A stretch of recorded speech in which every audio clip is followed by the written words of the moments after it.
What's up, everybody? Welcome back to your favorite wrestling podcast. It is the Monday Night Wave, baby. And we back. We back with another one of them things. Our special Backlash episode, live and direct. But let's get the intros out the way. I go by Jay, a.k.a. the Lonely One, a.k.a.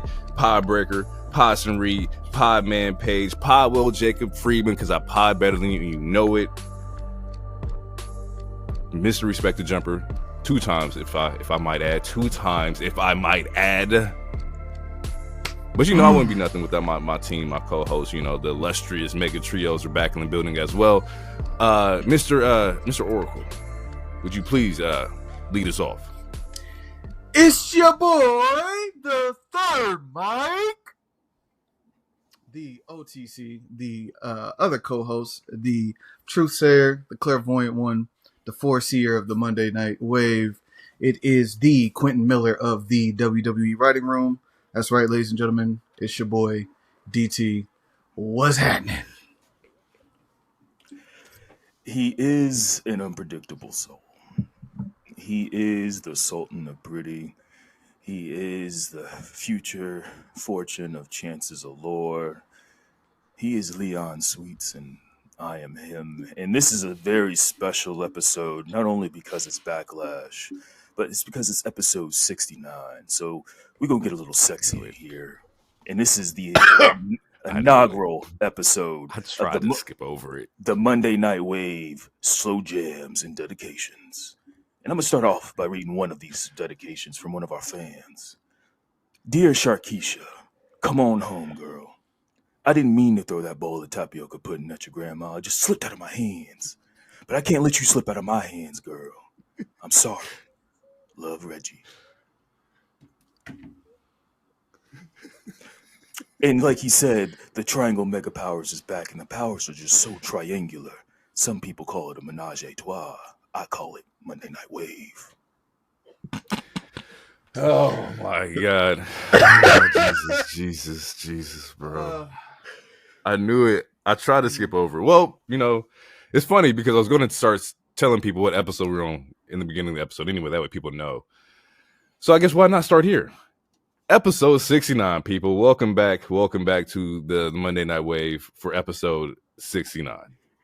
Shout out to all the freaky ass niggas in the 69 gods. And if you're listening to this is recorded on Mother's Day, so happy Mother's Day, and hopefully you guys all have a blessed 69. Oh, baby. Oh, my God. Okay. Getting that out the way, people. News. First off, like I said before, happy Mother's Day to everybody out there. Happy to, all the mothers out there. Y'all doing your thing. Shout out to, all y'all. Y'all putting a lot of work. I know my mom was putting, she had a head case dealing with me and my brother. So, shout out to all y'all. Y'all got any shout outs y'all want to give to the moms out there? Anybody? There's nothing I like more than a good MILF. A respectable one, a nice one that takes care of her kids and her man. Shout out to all the mothers out there, the single ones and the taken. Y'all keep doing your job because the world is hard. Keep it too sweet. I can't even shout out my mom after that. That's insane. I can't do it. So, wow. I got nothing.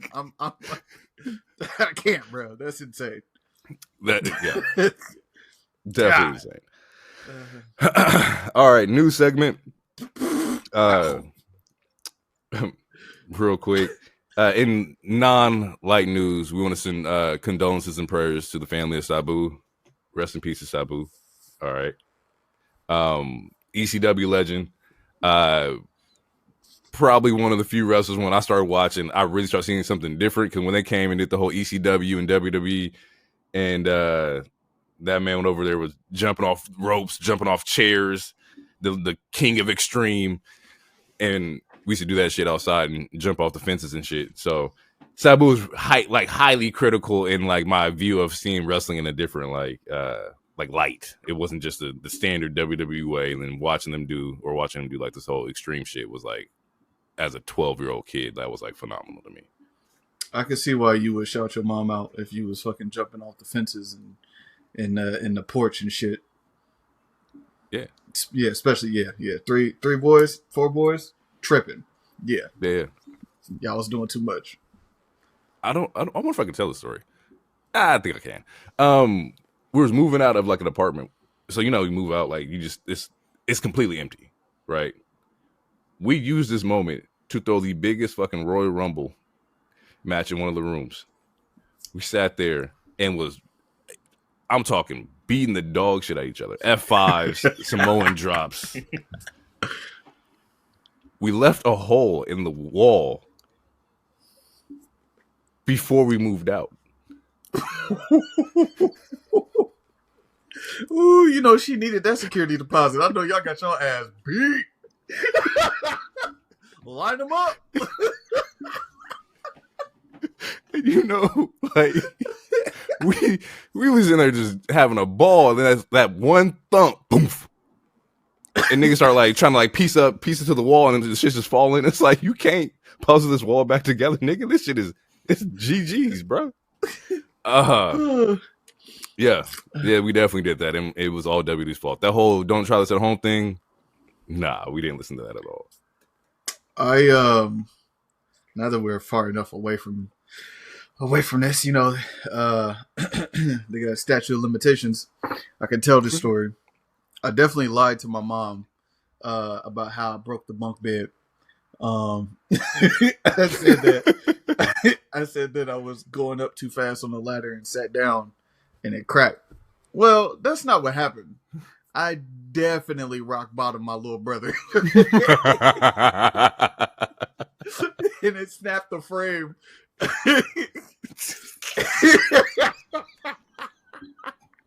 And she was at work.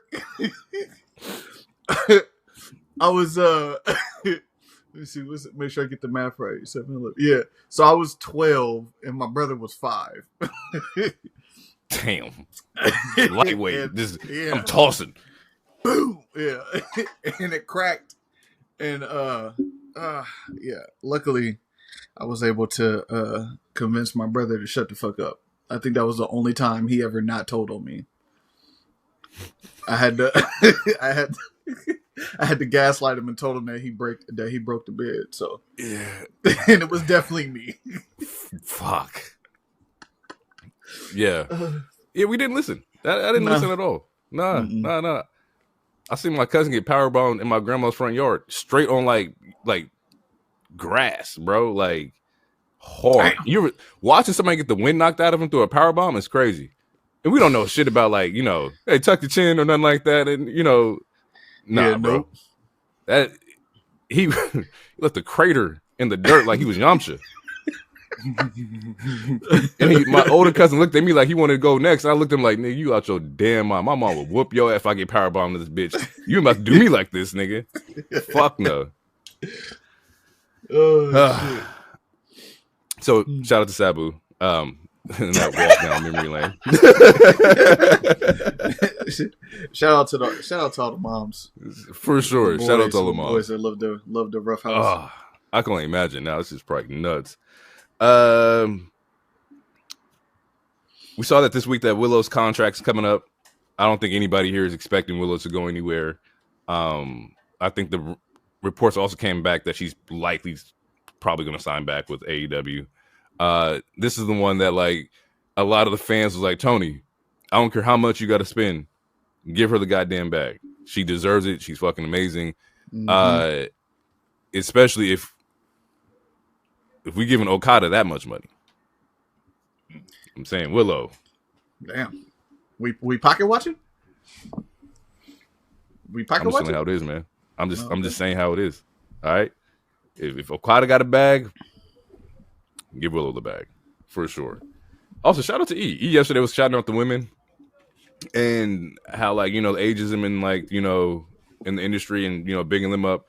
So shout out to E for that, and also shout out to Big E for getting engaged. Right, like he's getting married. I think we let off some jokes where like I wonder what Kofi and Woods is gonna think about this.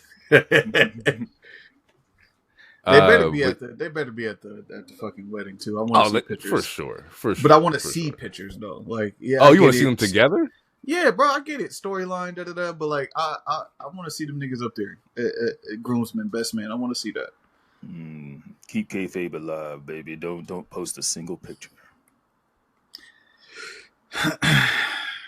And if they do it, I want to see them do it in the way of like them like jokingly talking about like the food at the wedding, or like, you know, just being heels but in like a respectable manner at the wedding. Mm-hmm. The seats where they're sitting at, you know, he don't care about us. Look where we're sitting, the table, maybe. Shit, Dom got booed at his own wedding. That's crazy. That's absolutely nuts. Yeah. We found out on Backlash that Night of Champions is coming back. This is a show in Saudi. We was waiting for it. We was waiting for which show was going to be the Saudi show, and it's here. But that's a stacked month for June. You got Worlds Collide, you got Money in the Bank beginning of June, and then they end the month of June with Night of Champions in Saudi. Thoughts? Yeah, appearances? You know who won't be a champion that night? Who? CM Punk, nigga. He is not finna be there. They showed him in the ad. I'm just throwing it out there. He was in the ad. Yeah. I'll be shocked. I too will be shocked if he shows up there. Yeah, Punk should. Tribal show. He was just calling it blood money. He was blood money covered. Yeah, Chaboy. Roman is scheduled to return around that time, so I wouldn't be surprised if he did or not. Hold on. Are you gonna talk like this the whole pod? Is that the gimmick? Oh, baby. This nigga the fucking Kool-Aid man. All right. No, that's crazy. This nigga called him a Kool-Aid man. Is grape Kool-Aid? Yeah, for him, yeah. It's a Kool-Aid Tampico collab. That's a mixture. That is great. All right, so yeah, Roman was scheduled to come back. I was expecting Goldberg. You know, I thought he was gonna pop up last night. He did not. I'm interested in seeing how this one like shapes out of who's gonna like be there. When's the Saturday night main event? When is that? I thought they were advertising that too. I believe it's later this month. Okay. Oh, that's right. Because it's on the same day as Double or Nothing. We did talk about that. Yeah. All right. Let's talk about the show. Talk about Backlash real quick. Before we get to the show, I got another one. Aisha, this is Wade. I just wanted to say I really enjoyed our date at the wrestling show. I had a blast.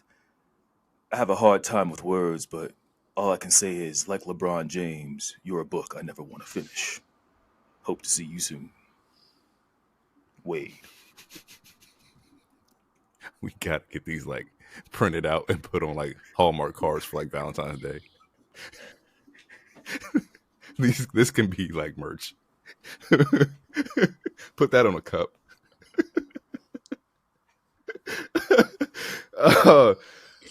Before we get into Backlash, I got a question. What happened to Logan versus Jay? I thought that was supposed to be on the card. No, that's on that Saturday night main event. Yeah. Okay, I thought that was definitely on the card. I thought I saw like graphics for it too, and I was like, were they not supposed to be wrestling? But if it's pushed till Saturday, that makes sense too. All right, you know Logan gotta rehearse his match first.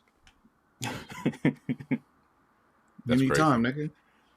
What? That's true. It's definitely true. Show kicks off with a fatal 4-way. Jacob Fatu, Drew, Damian Priest, LA Knight. I don't think anybody was expecting this one to flop. I would have been surprised if anybody had like low expectations for this, and they performed. This match was fire. Like, I like the whole idea of everybody found their rivals, offer it, you know, their immediate opponents.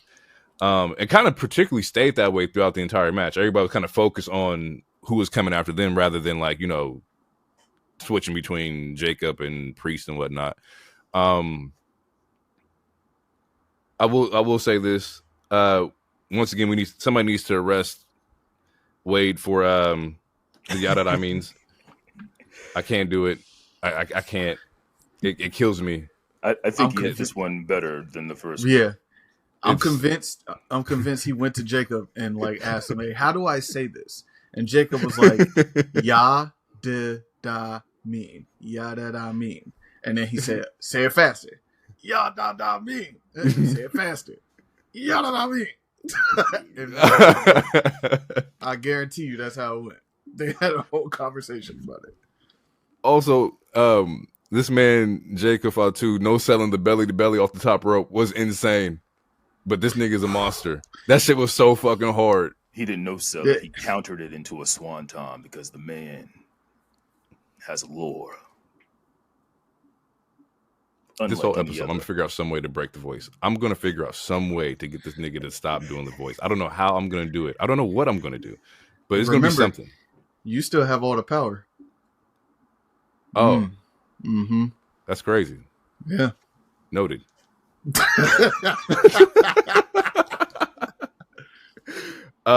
got like, what did y'all overall thoughts of the match feel like? What was some of your favorite spots? Like, how do we feel? I liked that each wrestler had like their moment to get all they shit off versus everybody. Like the start of the match, LA Knight, it was LA Knight heavy. And then I think it went immediately to Priest, and then it went to Jacob, and then it went to Drew, and then back to Jacob. So like everybody had a chance to like get their shit off on everybody. It was real dope to see. Jacob just he just stands out in a crowd, bro. Like, yep. Just call it what it is. Like everybody tough. In there, the swag is everybody in there was working. Like they all showed up, but he was just different. Yeah, it seems like he got his cardio in check. He's he looked great. Everyone looked great, and I have to agree with DT. When everyone was getting their shit in, I was like, ooh, nice. I can't deal with this nigga today, bro. I really can't. I really can't. I can break the voice, but I still have more dedications. So this nigga, he sound like he sell Avon. He like the first man to sell Avon over here. Jesus Christ. I also enjoy that there wasn't that many weapons. We got 2 table spots, which there's reports that Drew might have gotten hurt. It looked like his head wasn't protected by the table. He definitely knocked the fuck out of his head. He immediately like wrapped his head when he got like south of heaven off the audio equipment, which was a dope spot too. The fact that they did go like, through the crowd and do their spot was dope. We see that we get some work from Solo. Solo interferes, saves the pin from LA Knight getting the win or getting the title, and he's not alone. We see the debut of Jeff Cobb in the WWE world, and it was so confusing to me. Samoan adjacent. That was the word. Adjacent. He's Samoan adjacent. I was so confused because Jeff Cobb is not Samoan, and I was like, huh. But then I thought about the aspect of like Solo picking up another like hitman so that Jacob can be the babyface, because they're not going to stop. They're not going to not boo Jacob. It's not going to happen. Yeah. Like, so you got to feel. And then on SmackDown, he was talking about like how he needs more soldiers and whatnot. So him recruiting somebody else, but seemed like it was kind of part of the plan. It's a little unfortunate because I believe that if Reed wasn't hurt, this would have been Bronson Reed's spot. But it is what it is. Yeah. I feel like I'm giving him a migraine. I'll talk normal. I'll talk normal, you guys. keep going. I just want to stay in character for a show. Just one show. So Jeff Cobb looks like he's joining the not bloodline anymore, becoming a right-hand man to Solo. What do we do for what does this do for Solo? I remember DT said you had some thoughts on like where they're going with Solo or what you think they're doing with Solo. Like what's your thoughts on the plan here? So, I, it's not that I necessarily think that they like.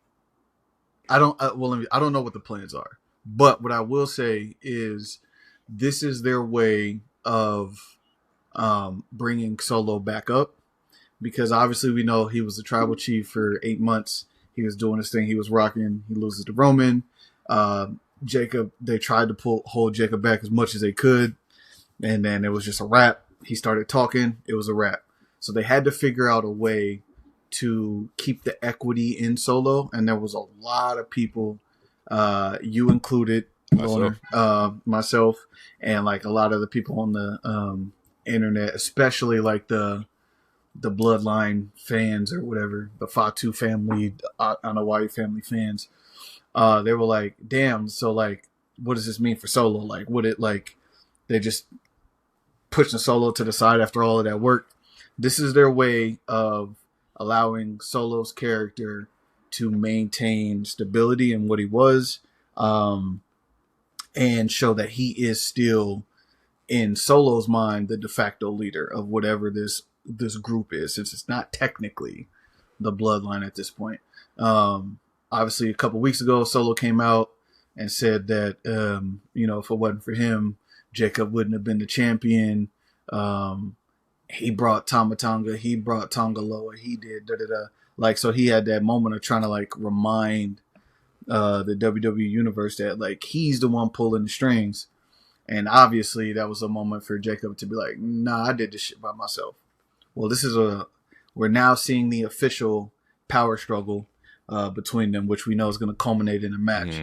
Mm-hmm. But I appreciate them doing this for Solo's character. There was too much work built in over the last 2 years of him being on the main roster, for him to get pushed to the side like that, even though we know Jacob is fired. So, yeah. I think Solo should be the one who checks Jacob. Pins him? I think that's who I would want. I want Solo to be the one to do it. Whether it's probably not going to be clean, but like that would kind of solidify the backtracking that they've done with Solo for a little bit. But yeah, I'm definitely interested in seeing where this goes. We still got, Tama and Tonga are both still out, so you still got them coming back and whatnot. And I could be mistaken.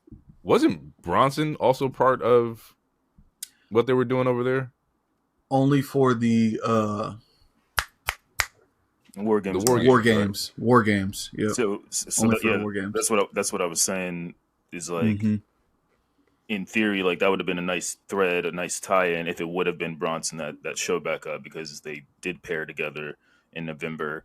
But obviously he's injured right now, and they probably thought that this would be the best thing to make Jeff Cobb a heater for the Prince Chief, or whatever we call Solo now. For those who don't know, Jeff Cobb is a phenomenal wrestler. Jeff Cobb really knows how to get down. He's way more agile than like what you may think. If I don't think I have a true like comparison of what he is, but like WWE fans are in for some shit, especially if y'all like, the way Jacob Fatu work and whatnot. Not saying that's the same, but Jeff Cobb can really throw down. He got some shit in the tank for sure. I would like to see how he works in this particular system. I have seen him do a few matches in AEW, and then I also seen him in Lucha Underground, which I feel like his Lucha Underground run was extremely entertaining and fascinating to watch, especially based on his size and his agility and whatnot. But yeah, I feel like we gotta. I'm not ready to like throw all the praises to his name or anything. I know he is a hot free agent. But yeah, I want to see how he works in the system once he gets accumulated into it.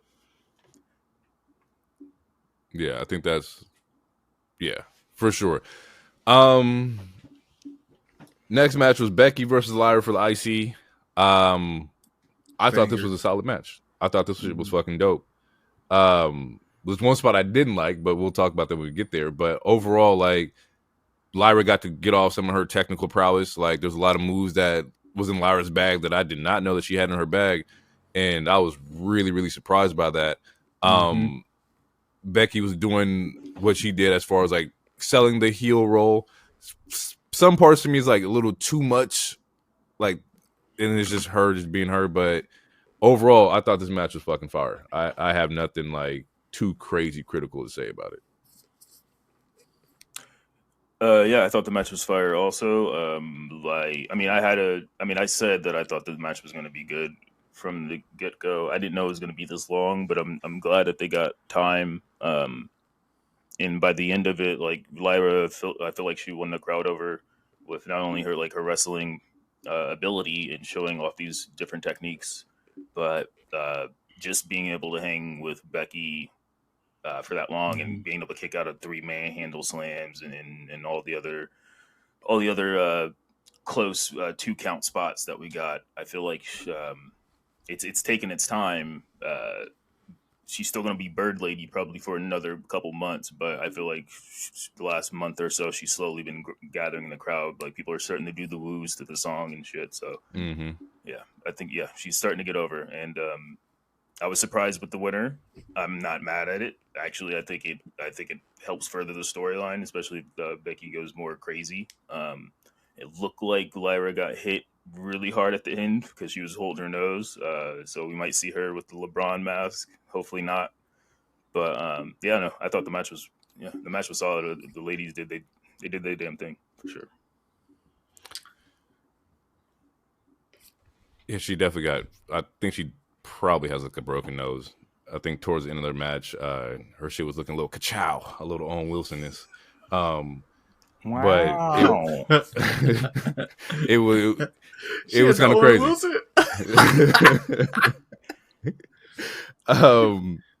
The spot I had an issue with is that Becky takes the turnbuckle pad off, right? And we see the most hyper-aware ref ever.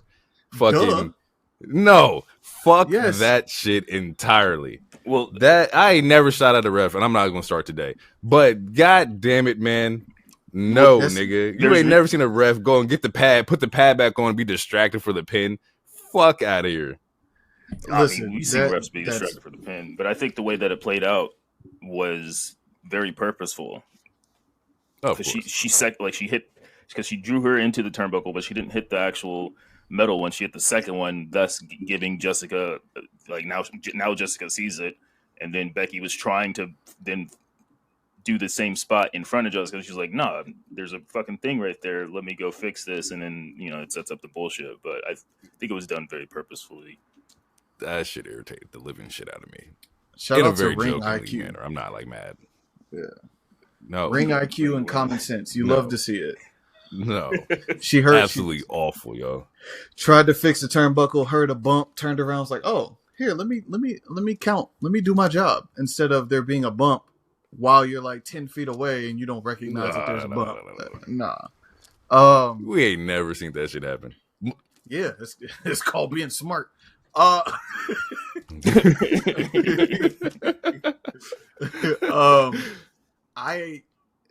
thoroughly enjoyed the match for all the same reasons that y'all listed. Like that is how, and this is not a shot. That is how you put someone over. It isn't necessarily about just losing the match to someone either. Lyra looked formidable. Becky sold the moves. Even when, even in Becky's like heel tactics and actions, like everything about this rivalry, except for the part where she basically took Bayley's spot, has been fire. All of the post-match shenanigans. This is how you put somebody over. Like it like pretty much like Hero said. Yeah, she's probably been Bird Lady for a while, and even during this show, she came out with the wings. Like you can't keep saying you don't want people to call you Bird Lady, but then you keep coming out with wings. So either you gotta. Well, she just wants to be more than Bird Lady. She just wants to be more like call her by her name. It's her. She's getting elevated. So it's happening. She's getting elevated. It's a shame that WWE couldn't seem to do this with Zelina Vega. So yeah, I think this is how you elevate a mid card. This is how you elevate a wrestler and get eyes on them. And then also shout out to her man's. Word is he is the fastest completionist of Elden Ring in the United States history. Jesus. That boy, and he's a former wrestler too. I think. I believe. I think still. I think he might still wrestle. I'm not sure. I think he still is a wrestler. Yeah. No. I mean, it's hard. It looks more like the Elden Ring thing than he does the wrestler part. But I ain't never seen the internet. It all in unison was like, that's her man. Even I said that. That's so fucked up, nigga. Could you imagine? You get on TV for the first time, and the whole world's like, "That's who you with? That's your man." Nigga. And it's not. What? It's no Nightmare disrespect fuel. to him, like in the terms of like he couldn't bag her and then like that. It's just like I didn't expect him to look nerdy. That's it. So shout out to the nerds. You know That's what I'm saying? crazy. We in here, bro. Yeah, no, we in here, bro. Yo, the whole world. He was like, "Wait, that's your man." Wait, that's who you with? And then, you know how niggas get disrespectful, bro. They be he's like, "No, I got shot." Yeah, It's like, hey, yo, relax, bro. Relax, yo. Yeah, that's that shit was crazy. hit you That's with the insane. They hit you with the. Are you happy though? Like, can he fight? I know he can't fight. Like, that's when all the disrespects are happening. Like, bro, don't get fucked up. Like, relax. Overall, though, did enjoy the match. I did like the post-match shenanigans where she's like, you know, trying to break her arm and whatnot. Like, the finish with the roll-up bothers me, but that's because I hate roll-ups. But I also think that was in position because of maybe she did really injure her nose. To where let's just figure out a quick finish to kind of like, you know, get you out. Yeah, I'm interested in seeing where this goes. I'm surprised that there was no Bailey. But now we're on this is now a month with no Bailey. Right? No. Pretty much. I mean, because we last saw her we last saw her the week before Mania, or you know, that Friday, which was what, before April, Mania. So yeah, April 17th or something like that, or April 18th. Yeah, so it's about almost under a little bit. Almost a month. I do expect Bailey to pop in at some point to kind of like, you know, be the babyface against Becky, but maybe that's also not the case because like, hey, we want to elevate Lyra. Maybe in this particular moment, the focus is getting Lyra to be, you know, that next up and coming, you know, top tier woman in the division. Dom versus Penta, IC. Now, my boy had that shit on out there in the ice blue, Sub-Zero blue, LBC blue over there, and I was fucking with it. Smooth operator, yes. Shit was fire. Jesus Christ. This match though, Dom showed the fuck out. The singles title run, Dom. My first note was, when Dom contract ran out, that's big bag, big money over there. That's the first thought. First thought, big money over here. Dom is respect. Lock that motherfucker in, bro. He did this spot where it was like the diving out the ropes DDT. Yeah, see? Heat. Yeah, yeah. But you can only do that with motherfuckers who know how to like sell that kind of move too, which is like Penta's like the perfect person to have in that position. And I was like, oh, he's acting out. He's like, I am a luchador. I still got it. I got the same shit. The best luchador because he ain't got to wear a mask because he ain't ugly. He like, I got the moveset in the tuck. I just couldn't do this with, you know, homie over here. And he proved to me that like, okay, it was solid. The WrestleMania reaction though didn't carry over. There wasn't a lot of people cheering. No, what? Still, like, dude, he was getting dual chants. There was Pentacon, Dirty Dom. We were getting Dirty Dom, like saying, bro, he's and then these last couple months they like popped. Yeah, like when Dom he came out, they popped too. Yep. He went from getting booed like Logan Paul for like 2 years to being cheered. Like he's getting cheered. Like there was dueling chants where people were cheering for both him and Penta. Like Dom is, so that's like Dom is over.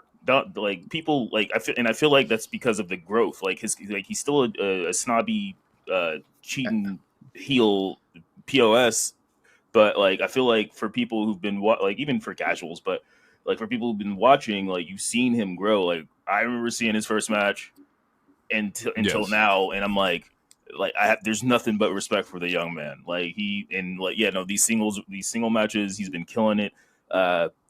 it was funny because I think it was last month or so. Penta was like, "Yeah, you're my," like he already called Dom his wrestling soulmate. He's like, "Yeah, we destined to do this shit forever." And it's like, damn, you just got here. You already making him your soulmate. But then you see this match and like, yeah, I need to see them run this back. I want a best of 7. Fuck it. Like, and then eventually shenanigans do happen with interference. But before all the interference, like it was a very solid ass match. Dom was in his damn bag. My favorite spot was him doing the Oblivion. Like I did not expect that him pulling out Liv's move, and it looked clean. It looked crisp.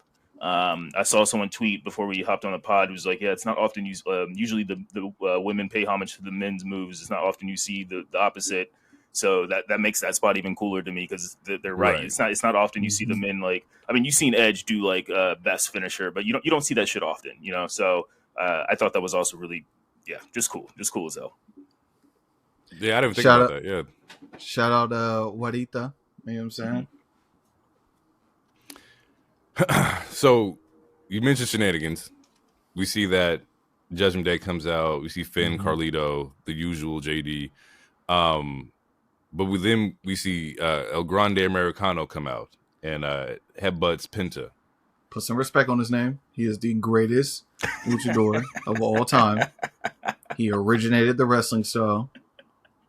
No, don't even try. Don't try pressing the button on me, nigga. I see you over there reaching.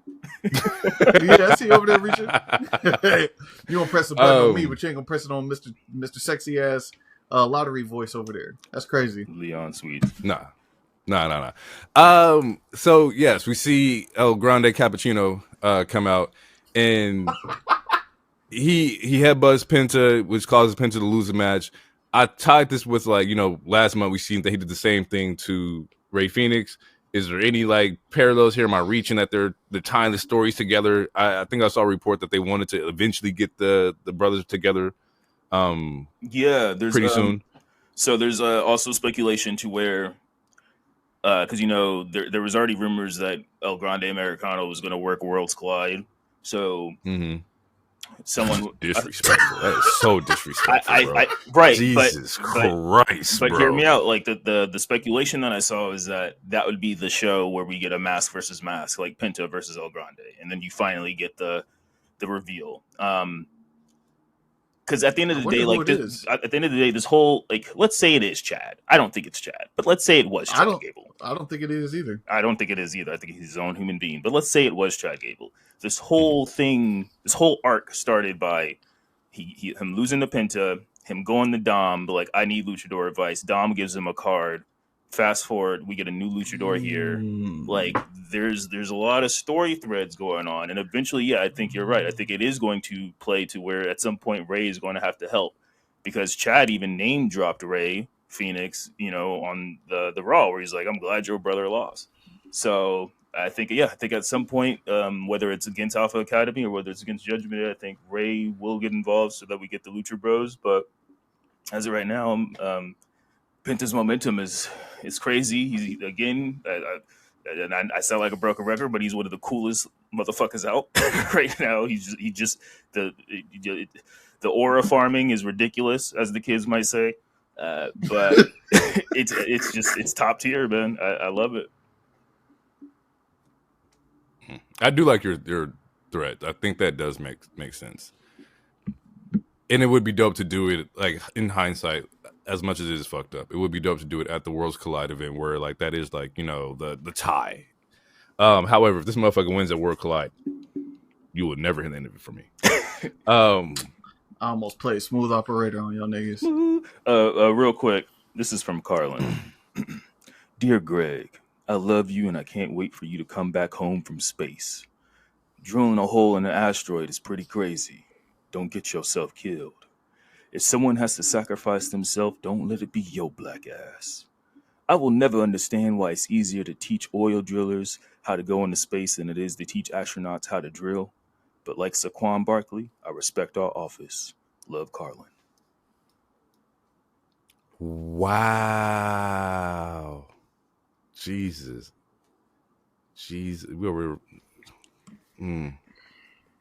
not Saquon. That's crazy. That's wild, bro.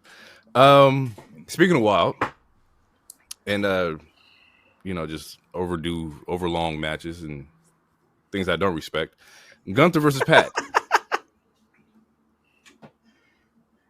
Gunther versus Pat motherfucking McAfee. Now, going in initially, it's like, okay, it's goddamn bloodbath. Like, it's Gunther. This is your former world champion. It was not a fucking bloodbath. Now, I remember a while back, it's me and Mr. Heroic back in our early days and whatnot, and there was a particular two wrestlers who were going fucking 50-50. And he's like, I don't ever want to see somebody go 50-50. Fuck no. This doesn't make any sense. No way in fucking hell does Pat McAfee go 50-50 with the former world champion. It doesn't make any sense. This does not make any goddamn sense. Now, was I sports entertained? Abso-fucking-lutely. But this is the ring general, Gunther. The man himself, Mr. Chop himself, Mr. I just bloodied up Big Jim. And at the end of the match here, I'm giving my respect to Pat McAfee? Hey, what the fuck is going on? A tip of the hat to Pat McAfee? He's not even selling the ass. We just standing up looking at him in the face. I just watched you demolish this man's brother.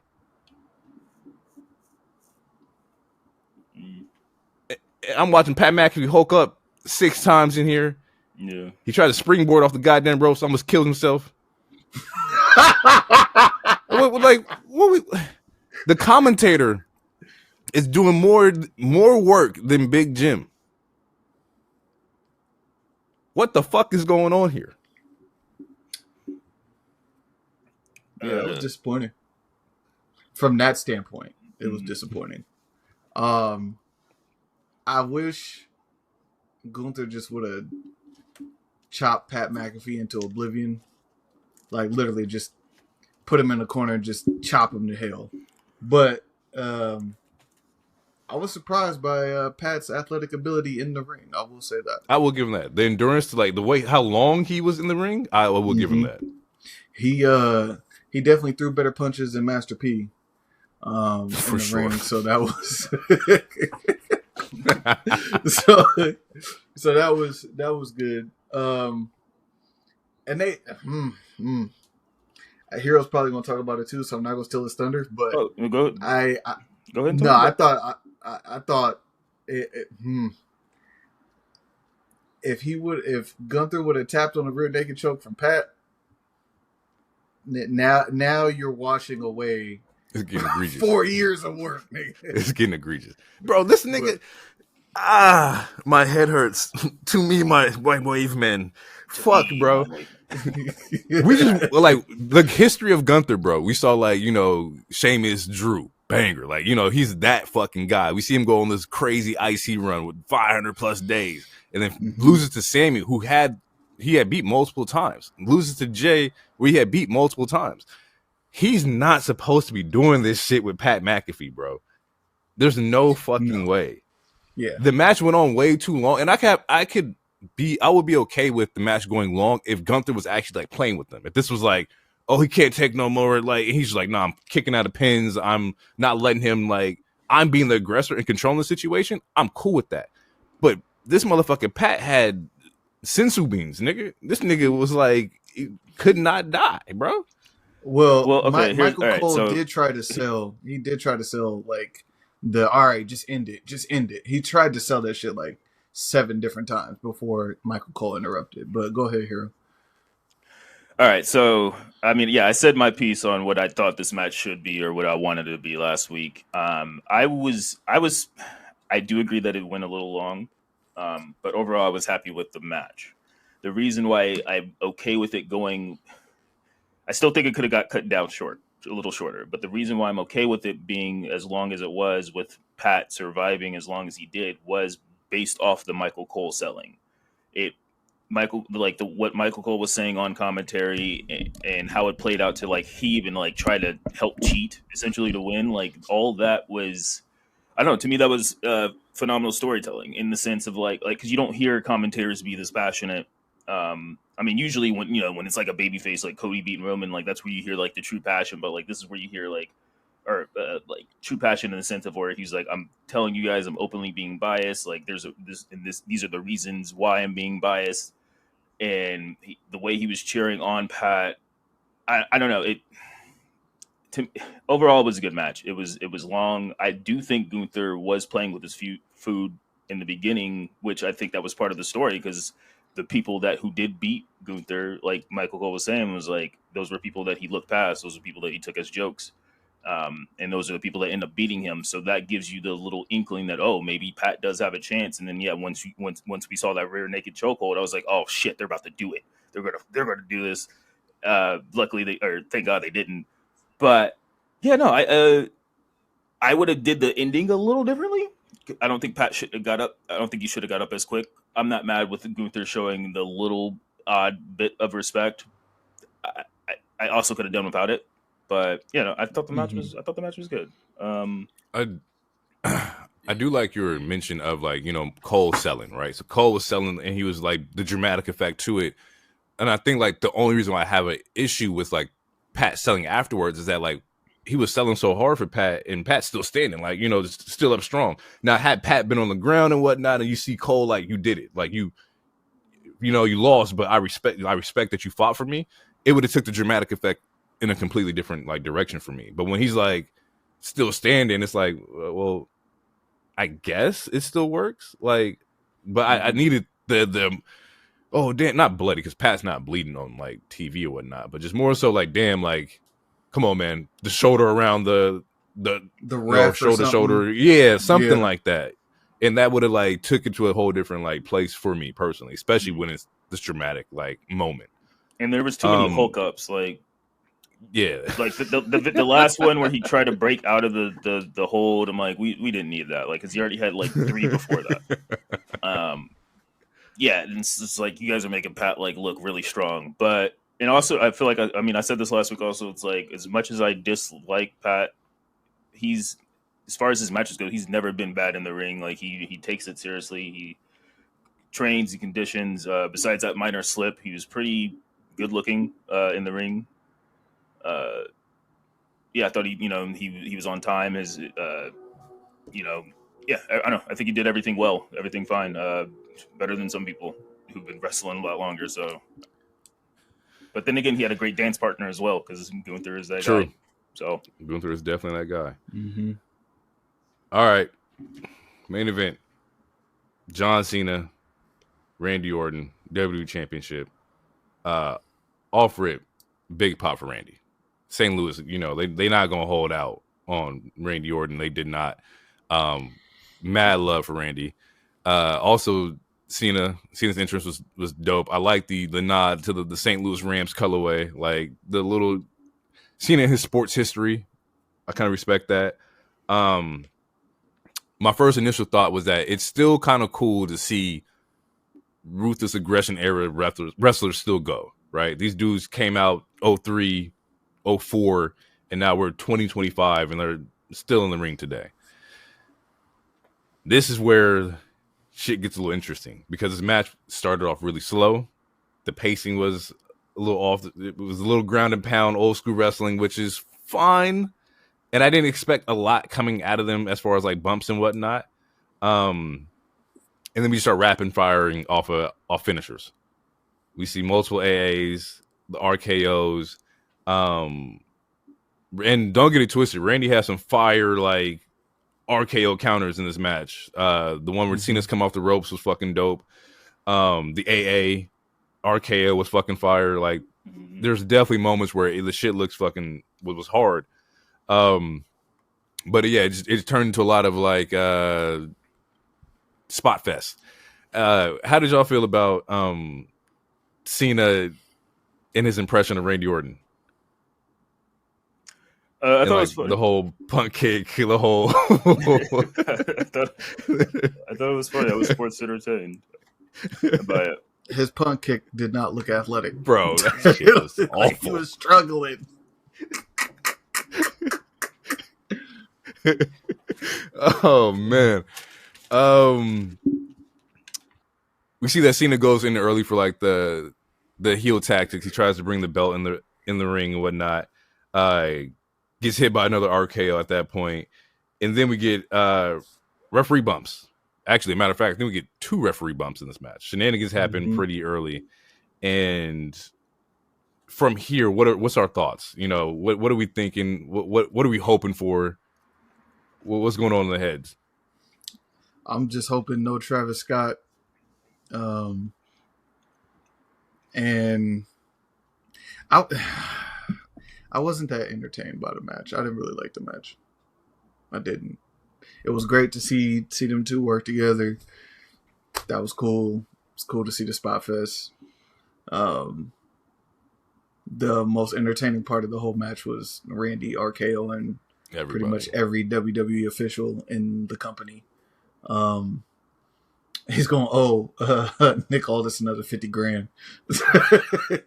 But it was better than his Cody match, but that's what I thought too. It's still, it's cool. I like how like the ref being knocked out turned this into a no DQ. It's like the ref was knocked out for a minute, bro, and they got a lot of shit off. We got announcer table broken, and I like the fact that Randy was like, "No, let me get this spot. I want this spot to actually happen," because the table didn't break all the way on the announcer table, so they went and got the other table. He did it over there. That shit was fucking fire. Ref is still out, by the way. Like I'm not mad at this match. I was definitely sports entertained. But it was like the shenanigans were just crazy, bro. It was like 2 ref bumps. The RKO Symphony was fucking fire. It was 3 ref bumps technically, because that first ref he took 2 bumps, and then we had that other ref that came in. That's true. That's true. At what point, like, and maybe I missed this, but why did all the officials come out? I think Randy was mad at the ref.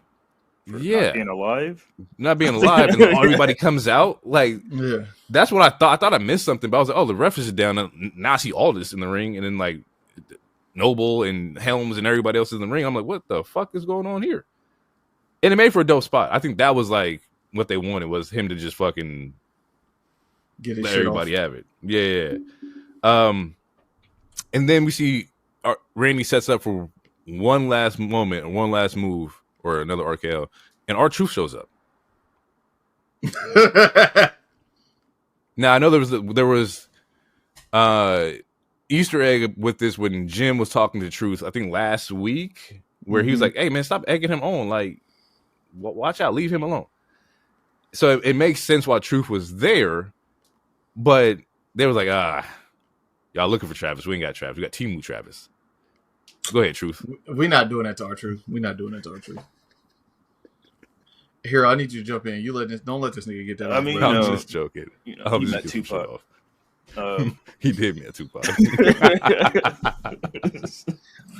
I got no shots at Truth.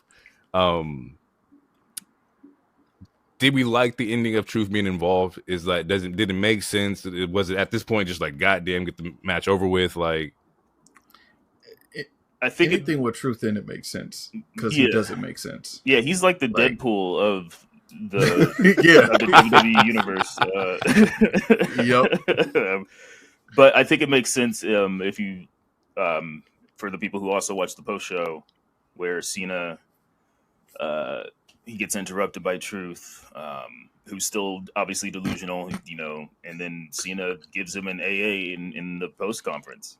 And now we're going to see a match with Cena and Truth, which to some people that's confusing, but because my wife was confused about it when I was like, well, there was a point in time where Truth was actually like a serious character and he was a heel and they had a beef. And apparently it was a really good feud. I wasn't watching at the time, but people really enjoyed the feud. And I think, as I said, I was like, I want Cena to run the classics. Like, give me a Carlito feud at the time. I still need a Punk match, So I for a random Saturday Night main event, I'm fine with this being the slight feud, and obviously Truth is going to he's a baby. Like, a lot of people aren't taking Cena's heel run seriously because it's hard to take him seriously because it's John Cena, and he hasn't really done that much scumbag as shit. So I think attacking Truth is probably the closest we'll get to like finally getting like legitimate boos from Cena. Besides, like people being slightly booing the Cody stuff, but also like people are still like also cheering John Cena and shit. So I feel like him attacking Truth and maybe even brutalizing the fuck out of Truth might actually get some garnish some real heat for Cena to make this heel run taken more seriously, because a lot of people are not taking it seriously. No, and it actually makes sense because like the heel Cena taking out his number one fan that's been his number one fan in WWE history, like that makes sense. Like that I am interested in seeing like what Cena says to Truth, right? Like you're delusional, like how you're not my fan. Like he's gonna say some crazy shit about Truth. Childhood hero. I'm younger than you. How am I your childhood hero and I'm younger than you? Yeah. You've been stealing my moves, in homage, but that's the problem with like the universe and these fans. Like I'm expecting like, some lore promos for sure. Mm-hmm. So I'm definitely looking forward to that. We didn't talk about it, but to finish the match, he gets like the low blow and he wins the match and whatnot. But he gets on the mic and he says he doesn't need music, cut his music. What he needs is competition. He doesn't need the fans either. Get a look at this because you're looking for the last real champion. And the thing that caught my interest, like he's looking for competition. Who's the competition that he's who's going to be the guy to step up, right? Who's next up after Truth? What are we planning? Well, shortly after his win, WWE, or maybe it's not, I think it was a TV screenshot, but on CM Punk's Instagram, it said and still champion or something with John Cena, and CM Punk took a picture of it and put "for now" under the picture on his Instagram story. So I'm pretty sure that is sooner than later. Yeah, and then on Cena's Instagram, he posted a picture of his album cover with an ice cream on it, which people think that's a Punk reference as well, because Punk has bought an ice cream for arenas multiple times and shit. So, okay. But since we saw him in that Night of Champions commercial, maybe it's that, or maybe it's SummerSlam. So I would. It's knowing what we know about Punk, I would say let's look for SummerSlam, but we never know. Yep. Or maybe so when is Clash in Paris? Is that July? August? Okay. Or maybe it is July. I think it's July. I think it's July. Yeah. There you go. So, in the event that let's say it's the John Cena versus Punk, right? Is it a possibility that we see Punk beat John? No, unfortunately. Mm-mm. I don't. It was also announced that his last official match will be in December at the Garden in New York. So, yeah, that might be when he loses the title. If he loses the title. Oh, it would be Cody winning at Madison Square Garden, so he can win the title his dad never won in the place that his dad won it but never won it. Well, I thought I said TD Garden, not Madison. No. I didn't know there was multiple gardens. Cena's last show in Boston. Oh, okay. All right. My Finish bad. the story, Cody. So we think that like Cena could hold it all the way until December. It makes sense. Yeah. And they have been emphasizing this last real champion. Like, and they don't do shit like that like on like accident. They've been heavily emphasizing the last time is now, the last champion, like the last real champion. Are we thinking about a rebrand of like titles and whatnot? Like, it's possible for a whole new belt, like a whole new regime coming in. Like not regime, but like a whole new era. It's possible, yeah. Yeah, it's possible. I have a hard time picturing Cena not like losing his last match. He seems very traditional wrestler to like go out on your back, pause. So I don't see him like. So yeah, if he is the last world champion, then I could see a world where like whoever takes it off of him, let's say it's Cody, then change it back to the Wing Eagle or some bullshit, so that Cena is the real last champion. I don't know. Exactly. That's up to them to figure that shit out. But I have a hard time not seeing Cena like lose his last match. So he's definitely losing. Yeah. Huh. I know you talked about Braun Breaker being put over, but Is there anybody else? Because in my mind, Braun Breaker doesn't necessarily need to be the one that does it. What do you mean by, like, is there anybody else to beat Cena to be the next champion? Put Cena out to pasture. Oof. Could it be, okay, really quick. Could it be Randy? Nah. I don't think so.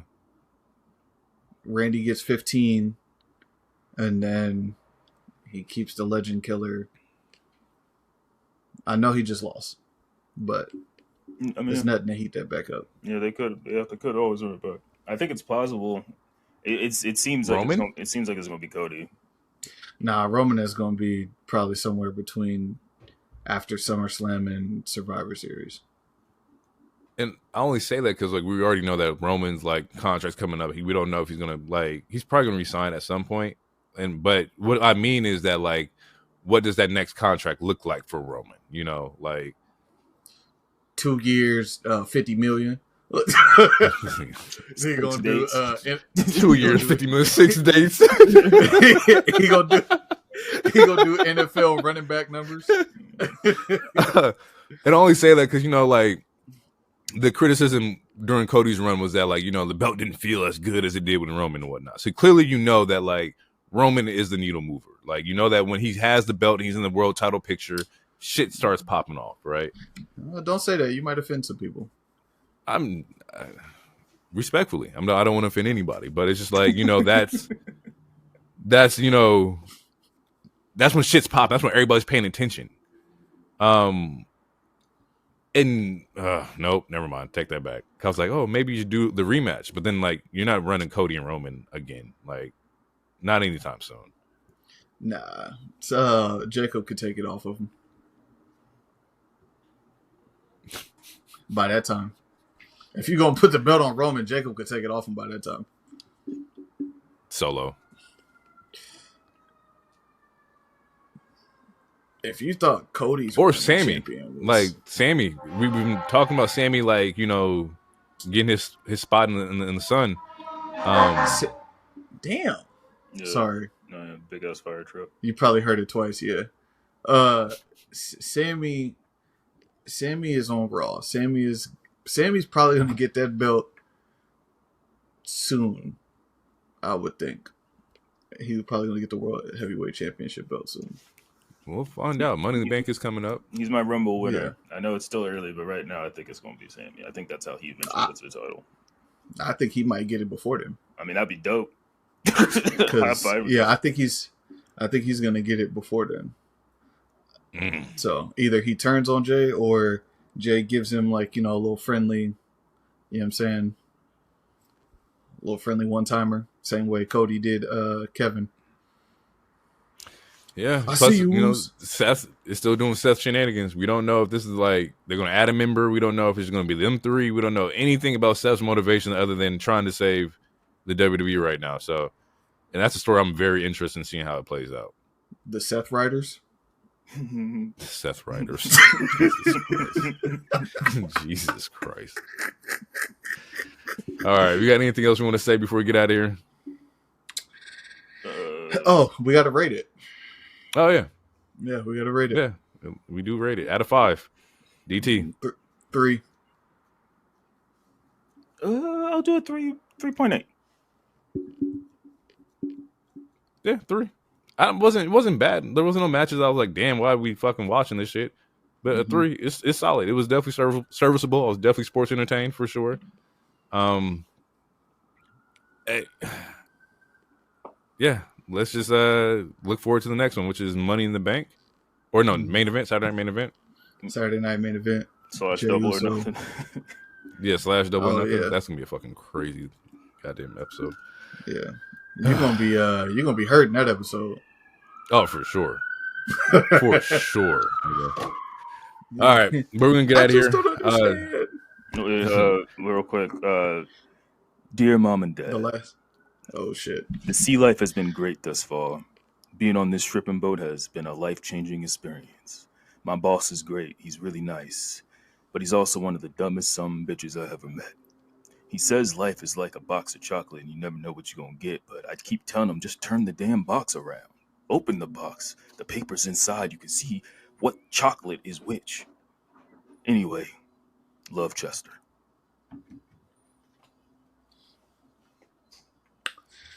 And that is slow jams and dedications. We'll do this again like around Valentine's Day or something. Ooh, Slow jams and dedication. Yeah, I'm gonna Did you say? I'm gonna need you to put. Did you say Valentine's or Valentimes? Valentine? Because it's time to get sexy. I'm gonna need you to put one of your sexiest R&B lo-fi joints on this. Behind his voice. Behind all of it, just the whole episode. Just nothing. I want y'all to listen to us in the bathtub or while you're doing the laundry, but you gotta like put it in the laundry like sensually. But don't get stuck. I got you. Be some ad libs after every voiceover. That's also crazy. That nigga's tripping. That's This fucking nigga insane. said, don't get stuck. That's fucking insane. Just for that.